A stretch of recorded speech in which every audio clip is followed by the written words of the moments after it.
mientras tú llorabas porque cerraron Tía en Colombia.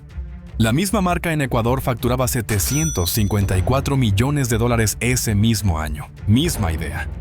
Mismo nombre. Mismo origen que cruzó el Atlántico huyendo de la guerra. ¿Por qué uno murió con 11.000 millones en pérdidas y el otro sigue vivo y millonario? Dos palabras que mataron a un gigante colombiano. Insolvencia operativa. 23 de noviembre de 2017. Carolina Torres llega a su trabajo como ha hecho durante 26 años. Pero esta mañana las puertas no abren.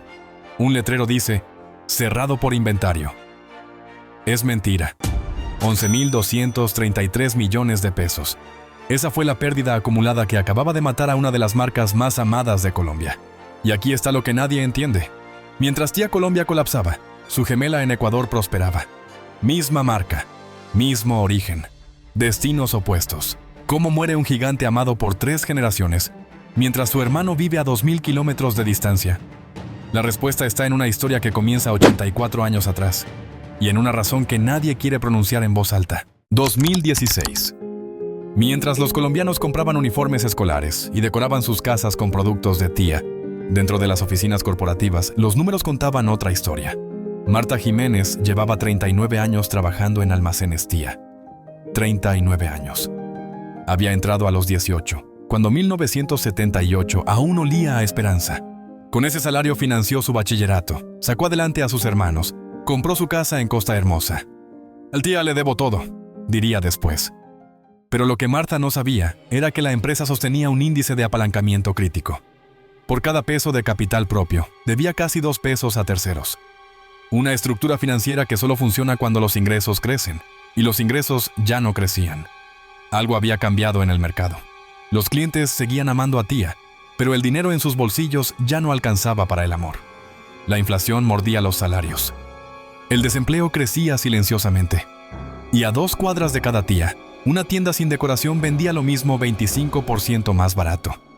Mes tras mes, Tía generaba flujo de caja negativo. No era temporal, era estructural.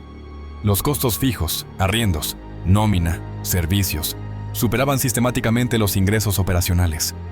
Patricia Vargas, con 23 años de servicio, recordaba esos días.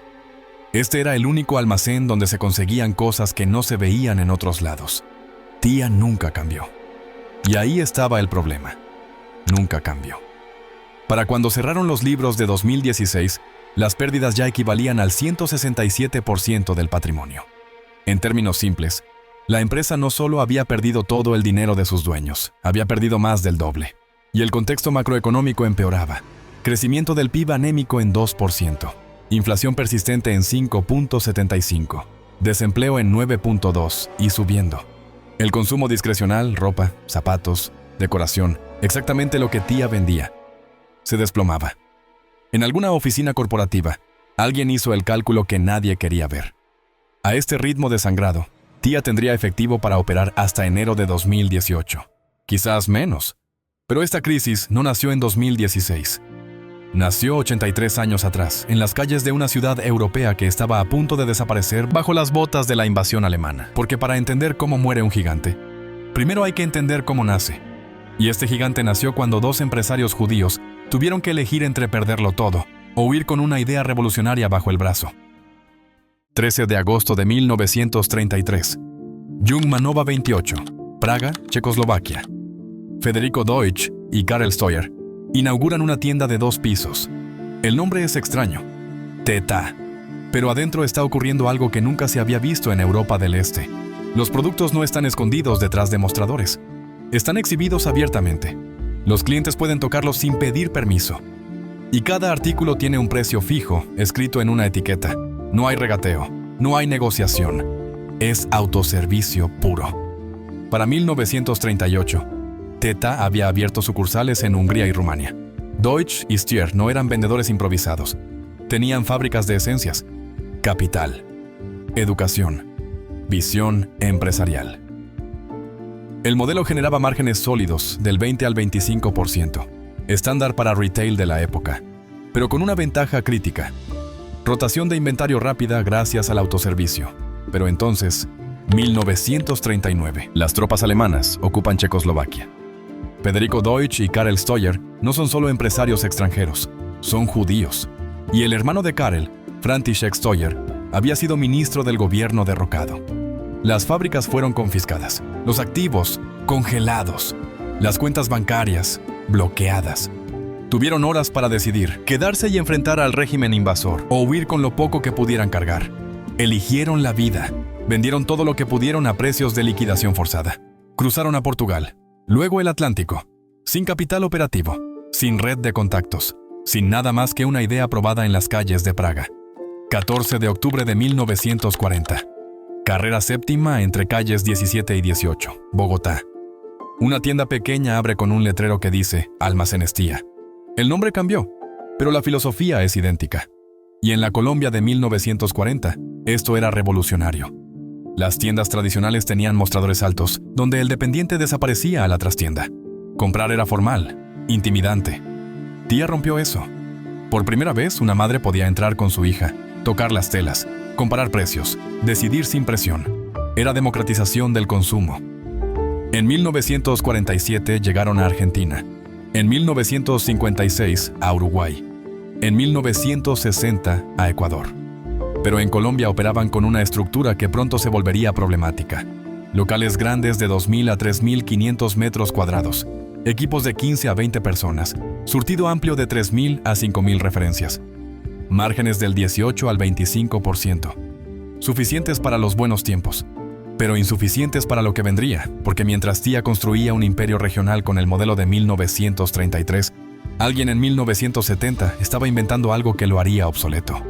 Un modelo tan eficiente, tan brutal en su simplicidad, que convertiría cada metro cuadrado de local grande y cada empleado adicional en un lastre financiero. Los años 80 y 90 fueron la época dorada de Tía en Colombia. Las taquillas verdes llenas de dulces a granel. El olor a tela nueva mezclado con perfumes económicos. Los uniformes escolares que todas las familias compraban cada enero. Rosa Mendoza, hoy pensionada, recuerda. En quincena acompañaba a mamá a hacer la compra en Tía del Centro. Comprábamos ropa, juguetes y ahí mismo almorzábamos en la cafetería. Tía no era solo una tienda, era un evento familiar. Pero esa experiencia tenía un costo invisible. Cada local requería entre 15 y 20 empleados por turno. Nóminas robustas con beneficios crecientes. Arriendos en ubicaciones prime. Costos fijos que solo funcionan cuando el volumen de ventas es alto y constante. Carolina Torres entró en 1991. Tenía 15 años. Conoció a su esposo Franklin Linero trabajando ahí. Tuvieron 2 hijos. Este no era solo mi trabajo, era mi familia, diría 26 años después, llorando. Pero mientras Tía acumulaba lealtad y empleados con antigüedad, también acumulaba rigidez operativa. Cada año de antigüedad significaba prestaciones mayores, vacaciones más largas, regímenes pensionales especiales. Derechos adquiridos que no se pueden eliminar sin liquidar completamente al trabajador. El sociólogo Guillermo Mejía lo explicó. Los consumidores desarrollan identidad afectiva hacia los referentes de sus primeras experiencias de compra. Tía era un recodo de citas, encuentros, anécdotas. Pero la identidad afectiva no paga arriendos cuando los márgenes se comprimen. Si tú también compraste en Tía, o si tus padres te llevaban de niño, dale like a este video. Es la única forma de que YouTube sepa que estas historias importan. 2009. Medellín. Mientras Tía celebraba casi 70 años de tradición, una tienda sin nombre reconocible abría en un barrio secundario, sin vitrinas decoradas, sin música ambiental, sin empleados uniformados, solo estantes metálicos, productos en cajas de cartón y precios incomprensiblemente bajos. ¿Su nombre? D1. Y venía con un modelo devastador. 600 a 1800 referencias contra las 5000 de Tía. Locales de 300 a 600 metros cuadrados contra los 3000 de Tía. 4 a 6 empleados contra 20 de Tía. Pero lo más brutal, márgenes del 8 al 12% contra el 25 de Tía. ¿Cómo se sobrevive con márgenes tan comprimidos? Volumen y rotación brutal. D1 rota inventario en 12 días. Tía tardaba 45. Y en una economía deprimida con inflación persistente, el precio no es ventaja competitiva. Es el único campo de batalla. Marta Jiménez, con casi 4 décadas de servicio, seguía llegando cada mañana, organizando mercancía, atendiendo con la sonrisa de siempre. No sabía que su empresa estaba entrando en insolvencia operativa terminal, porque mientras ella doblaba camisas y empacaba compras, La junta directiva acababa de entender la verdad más dolorosa de todas. No era una mala racha, era una extinción evolutiva. Su modelo de negocio, ese que les dio la gloria por 70 años, se había convertido matemáticamente en su propio verdugo. 2015. D1 ya operaba más de 1000 tiendas. Cada una generaba menos margen que una tienda tía, pero sus costos eran tan bajos que la rentabilidad era superior. Y estaban abriendo 2 tiendas nuevas cada día. Patricia Vargas empezó a notar cambios. Menos clientes, compras más pequeñas, gente mirando precios con expresión preocupada. La gente seguía viniendo por nostalgia, recordaría, pero compraban poco. Tía intentó bajar precios, pero cada punto porcentual de margen sacrificado hacía imposible cubrir los costos fijos. La estructura de alto costo requería márgenes altos. Era una trampa matemática sin salida.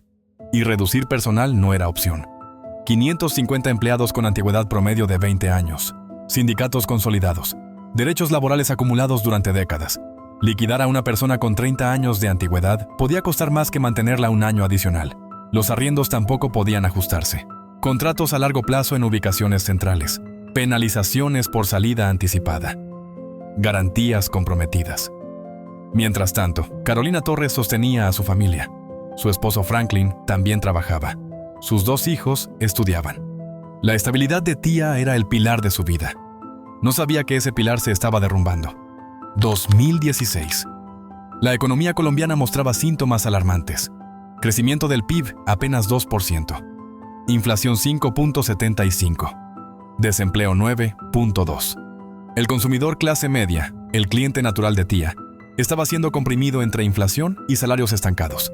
Y el flujo de caja de tía se volvió consistentemente negativo. No era temporal, era estructural. Cada mes gastaban más efectivo del que ingresaba. Insolvencia operativa. La incapacidad de generar flujo de caja suficiente para cubrir costos básicos, sin importar cuántos activos tengas en el balance. Tía tenía activos por valor de casi 20,000 millones de pesos. Pero esos activos no generaban efectivo suficiente para pagar nómina y arriendos cada mes. Mientras tanto, D1 seguía creciendo. Para 2017 ya había consolidado su expansión nacional con cientos de tiendas en crecimiento acelerado. 1.600.000 personas compraban ahí cada día. Y tía seguía sangrando efectivo. En algún momento de mediados de 2017, en una reunión que nunca se hizo pública, los accionistas y directivos de tía se sentaron frente a una proyección financiera. La curva roja de pérdidas proyectadas no mostraba recuperación posible. Y entonces alguien pronunció las palabras que nadie quería escuchar. Tenemos que cerrar antes de que el colapso sea tan caótico que ni siquiera podamos liquidar dignamente a los empleados. Octubre de 2017. Las proyecciones financieras son inequívocas. A este ritmo, tía se quedará sin efectivo en enero de 2018, quizás antes. Mientras tanto, en las 19 tiendas que aún operan, 550 empleados llegan cada mañana. Organizan mercancía, atienden clientes, limpian vitrinas, no saben que están sosteniendo un cadáver financiero. Gloria Ramírez, tesorera del sindicato, lo explicaría después. Somos una empresa donde la mayoría estamos como cabeza de familia. Dependen de nosotros entre 3 y 4 personas. Con 550 empleados y 3 a 4 dependientes promedio, el cierre impactaría directamente a casi 1.900 personas. Los directivos enfrentaban un dilema brutal. Seguir operando con dinero prestado, esperando un milagro que los números decían que no llegaría. O cerrar de manera ordenada antes de que el colapso fuera tan caótico que ni siquiera pudieran liquidar a los empleados con dignidad. Y aquí está la ironía más cruel. Mientras tomaban esa decisión, en Ecuador, Almacenes Tía operaba 258 tiendas rentables. Misma marca, mismo origen, mismos fundadores décadas atrás. ¿Por qué Ecuador sobrevivió? Porque cuando el hard discount llegó allá, Tía Ecuador adaptó su modelo.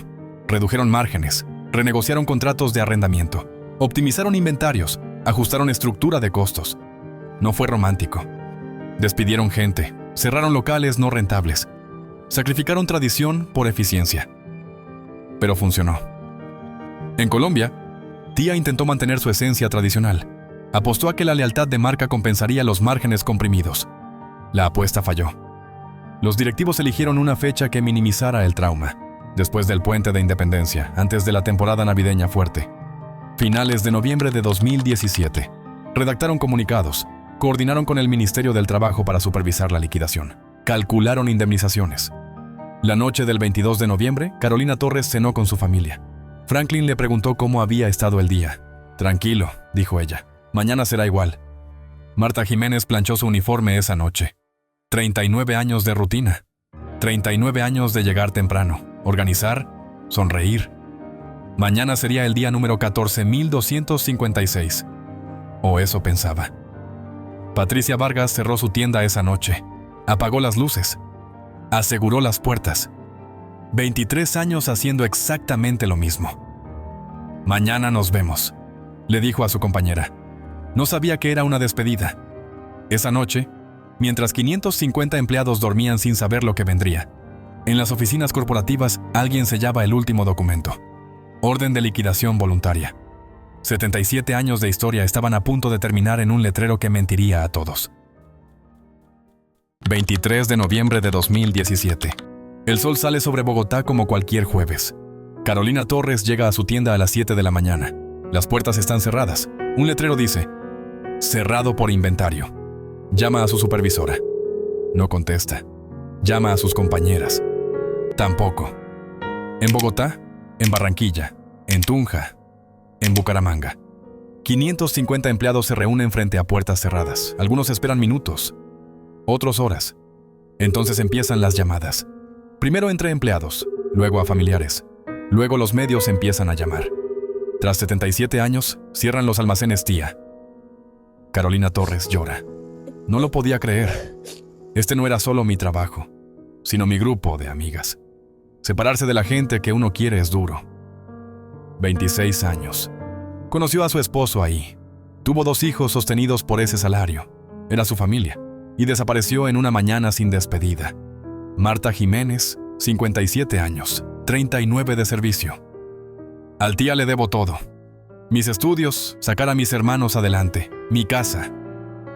¿Cómo empiezas de nuevo a los 57? Las semanas siguientes fueron un purgatorio burocrático. Liquidación supervisada por el Ministerio del Trabajo. Cálculo de indemnizaciones. Firma de documentos. Cada empleado recibió lo que la ley exigía, pero el dinero no compensaba la pérdida de identidad. Los clientes también lloraron. Ana Morales.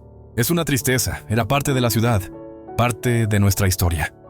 Y mientras Colombia enterraba a Tía, en Ecuador seguía prosperando. La diferencia no fue el amor al cliente, fue la capacidad de adaptación estructural. Tía Colombia murió de rigidez operativa, de costos fijos no reducibles, de estructura que se volvió prisión, de apuesta fallida a que la nostalgia pagaría arriendos. La lección es brutal. En retail moderno, la insolvencia operativa no perdona sentimientos. El flujo de caja negativo sostenido es una sentencia de muerte, y los costos fijos no negocian con recuerdos. 77 años. 3 generaciones. Miles de vidas construidas alrededor de esos mostradores. Todo terminó porque los números vencieron al corazón. Y quizás esa es la verdadera tragedia. No que Tía murió, sino que tuvo que morir para enseñarnos que la nostalgia construye recuerdos hermosos. Pero solo la eficiencia construye empresas que sobreviven. Suscríbete a Crónicas del Progreso. Dale like si este video te hizo ver tu infancia de otra manera. Y comparte esto con alguien que alguna vez compró en Tía. Porque las historias de las empresas que construyeron Colombia merecen ser contadas. No con sentimentalismo barato, sino con la verdad brutal que los números revelan.